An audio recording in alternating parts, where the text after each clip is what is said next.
Argentina y el Fondo Monetario Internacional se sientan por fin en la misma mesa.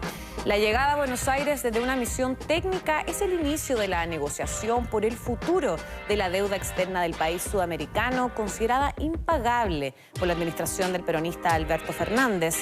Durante una semana las partes se van a analizar las cuentas del gobierno y las posibilidades prácticas de un nuevo plan de pagos que vuelva sustentable la deuda de 44.000 millones de dólares que Mauricio Macri contrajo con el FMI en el año 2018.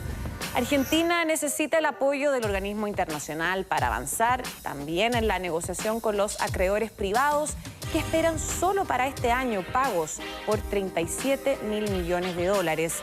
La misión del Fondo Monetario Internacional coincidió con una presentación informativa ante el Congreso del ministro de Economía Martín Guzmán a cargo justamente de estas conversaciones.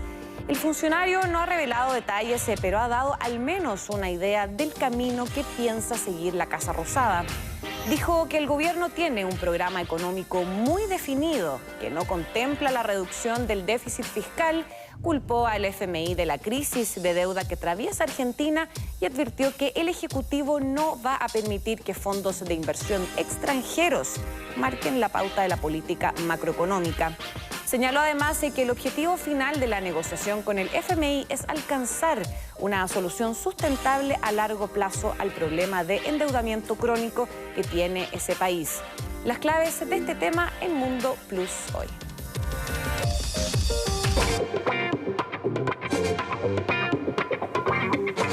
Sí, vamos a estar profundizando sobre este tema, como todos los jueves, con el académico de la Universidad, Diego Portales. Hassan Akram, ¿cómo estás?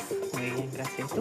Muy bien también. A ver, el FMI dijo que la posibilidad de renegociar esta deuda está limitada fuertemente por los reglamentos y por la política de ese mismo organismo. Por lo tanto, ¿qué alternativa le queda a Argentina? ¿Qué podemos esperar de estas reuniones durante toda esta semana? El FMI tiene que decir eso porque está en una negociación. Entonces, en una situación donde hay dos partes que quieren claramente cosas distintas, es una tira y afloja, y la cosa políticamente correcta de decir al final no podemos hacer nada porque hay ciertas reglas y hay que responder la regla, es como el primer paso en un juego para seguir negociando después. Entonces yo no pondré tanto énfasis en eso porque hay mucho espacio para negociación. Sabemos que el Fondo Monetario Internacional tiene bastante más flexibilidad y de hecho, al final el fondo es solamente un organismo que responde a sus propios integrantes.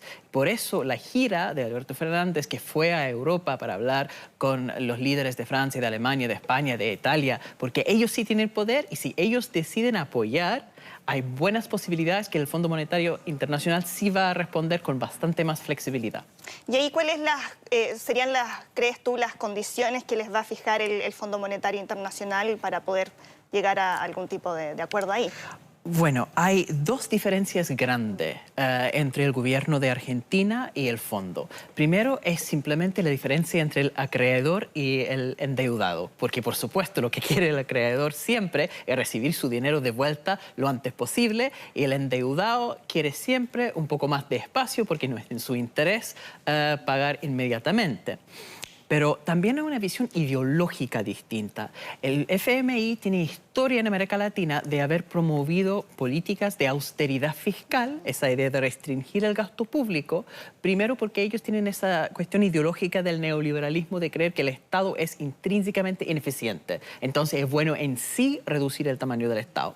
Y la otra cosa es que reduciendo el tamaño del Estado, el gobierno tiene más dinero para pagarles de vuelta. Pero esa ideología de austeridad fiscal tiene un problema, que es que en general cuando se restringe el gasto público tiene un efecto en la actividad en general. O sea, se genera una recesión, que es precisamente lo que pasó con Macri y curiosamente lo que pasó también en el caso griego. Grecia enfrentó una situación bastante similar de una altísima deuda que no tenía forma de pagar y entró en renegociaciones principalmente con la Unión Europea, pero con el apoyo del FMI. Y el fondo, haciendo su análisis posterior del desastre en Grecia, donde se generaron una tremenda recesión, aumentó en un país europeo la mortalidad infantil porque habían restringido los presupuestos de los hospitales.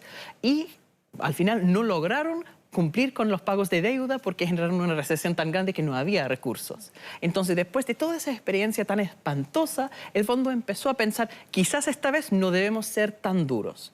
Con Macri, él quería ser más ortodoxo, más papista que el Papa.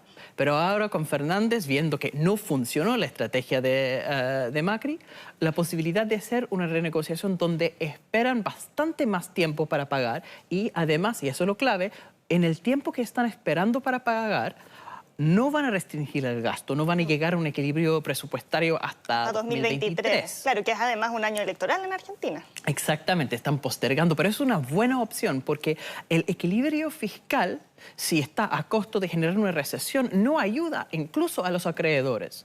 Porque una recesión no ayuda porque el país, si no crece, no tiene la posibilidad de generar recursos para pagar la misma deuda. Ahora el riesgo es aumentando el gasto público. Eso no necesariamente genera más crecimiento.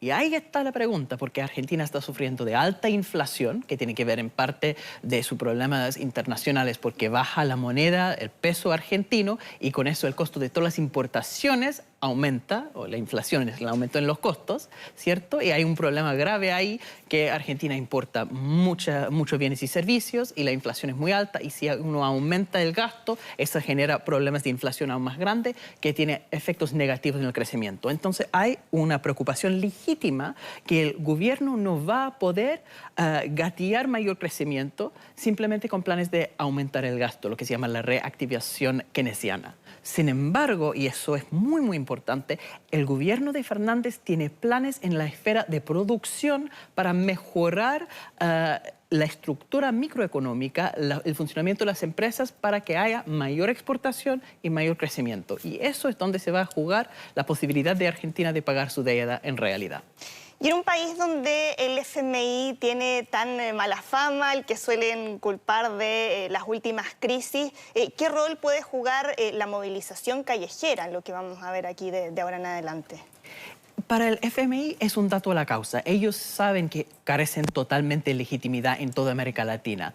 Ahora, hay una cosa curiosa, que al final las movilizaciones, tanto en Argentina como de hecho en Ecuador, donde vieron también movilizaciones muy fuertes contra el paquetazo, que es una protesta contra restringir el gasto público porque tiene efectos sociales inmediatos, ¿cierto? Al final uno va al hospital y no hay médicos. Es ese tipo de cosas socialmente muy grave. Pero las movilizaciones que se oponen a esos costos sociales tienen en la mente el gran blanco que es la Casa Blanca, el Donald Trump. Mientras que el fondo en realidad no es simplemente el vocero de la Casa Blanca. Hay más matices dentro de la institución. Por eso lo interesante de lo que hizo Alberto Fernández fue primero ir a Europa, ¿cierto? Porque Europa es el segundo miembro más importante después de Estados Unidos en términos de las cuotas que pagan y por ende en la influencia que tienen. Y la posibilidad de que los europeos esta vez tomen una posición distinta que la de Donald Trump, que esperan una negociación más razonable, y en eso es interesante que Macron, como presidente de Francia, habla favorablemente a la idea de aplazar la deuda y ver formas de pago que son más razonables. Ahí está la posibilidad de un juego distinto. Y además de Europa, vimos ahora que el canciller Felipe Solá se reunió con Bolsonaro, también con el canciller de Brasil, y le están pidiendo a Brasil que los ayuden en la negociación. Ahí, ¿cuál podría ser el rol que juegue Brasil, tomando en cuenta que recién ahora están empezando en algo a recomponer las relaciones que habían quedado dañadas desde la campaña presidencial? Lamentablemente la historia de Argentina es el eterno retorno de lo mismo, ¿cierto?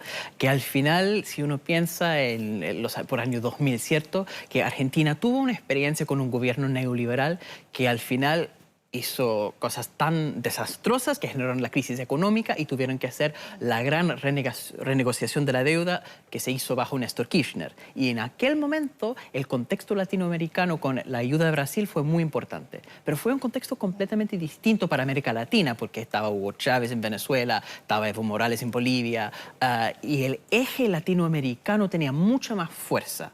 Y en ese momento Kirchner podía usar esa fuerza latinoamericana para puedan renegociar con el fondo y con la Casa Blanca indirectamente. Es mucho más difícil ahora porque al final no existe una posición de izquierda fuerte en América Latina. Esos gobiernos ya se han caído.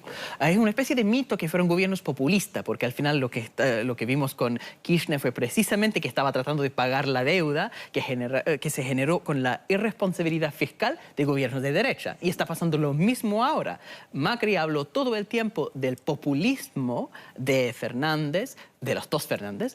¿Y qué pasó en realidad? Que él duplicó la deuda como porcentaje del Producto Interno Bruto y ahora es Fernández que está tratando de pagarlo de forma responsable. ¿Y qué hace Fernández? Buscando la ayuda de Brasil, sí, pero nunca tanto, porque sabe que primero que tuvo un conflicto muy fuerte con Bolsonaro, sí, no va a recibir esa ayuda y además América Latina es mucho más débil. Lo clave es que fue a Europa y está buscando una política que no es la de Néstor Kirchner, que es aliarse con América Latina, no es la de Macri, que es aliarse con Donald Trump, sino esa tercera vía, si quiere, de ir a Europa a buscar una cuestión donde van a pagar. No es un populismo irresponsable de negar los pagos, van a pagar pero en un plazo distinto, con un enfoque en primero fortalecer la economía interna para poder pagar, crecer para poder pagar. ¿Y qué debiera pasar con la negociación también con los acreedores privados, para lo cual también requieren la autorización del FMI? ¿Ahí qué postura podrían adoptar? El FMI funciona como una especie de luz verde para los acreedores privados. Ellos decidieron invertir en Argentina, una decisión de ellos al final, y ellos tomaron los riesgos. Si Argentina no es capaz de pagar, en parte es culpa de los mismos que prestaron tanto dinero a un país con la historia que tiene. Hay un famoso dicho en la economía, ¿cierto? Si yo debo 5 pesos al banco, yo tengo un problema, pero si yo debo 5.000 millones al banco, el banco tiene un problema, ¿cierto? Y es un poco el problema acá, que Argentina tiene grandes deudas y los que prestan dinero a Argentina saben que es muy difícil recibir todo de vuelta. Precisamente por eso hay tasas de interés tan altos. Y en parte, si uno analiza lo que pasa con los acreedores, hay divisiones entre los que son más razonables, que van a aceptar una renegociación, y los que se ponen más duros. Y lo más preocupante en eso es la historia de los fondos buitres. Los fondos buitres son los que compran la deuda argentina en momentos donde saben que es una deuda que es casi imposible de recuperar. Eso es posterior a las crisis, ellos llegan y compran la deuda por un monto mínimo. No es que ellos prestaron el dinero en realidad, sino que pagaron a los que de verdad prestaron el dinero montos muy bajos, pero con la idea de tener una estrategia bien destructiva, de no aceptar ninguna renegociación. Y lo que pasó con Kirchner originalmente es que logró con 97% de los acreedores una renegociación. Pero con el 3% que se quedaron con la posición más extremista, que no aceptaron ningún tipo de negociación, se logró bloquear todo. De hecho, fue en una corte en Nueva York que los fondos buitres no solo lograron que Argentina tenía que seguir pagando, sino que no podía pagar a todos los demás deudores antes de llegar a acuerdo con ellos. Bloquearon completamente el sistema financiero argentino con esta estrategia destructiva de los fondos buitres. Entonces, en el tema de los acreedores privados, yo creo que van a esperar un tiempo, van a tratar primero de llegar a un acuerdo con el FMI, que es, siendo una institución pública, va a tener una actitud de política pública, va a ser más razonable, además el deudor más grande, y después van a hacer las otras negociaciones. Sí, bueno, se viene una dura negociación. Vamos a estar ahí siguiendo cada uno de los pasos que vayan adoptando cada una de las partes. Muchas gracias, Hassan, como siempre, por acompañarnos. Gracias.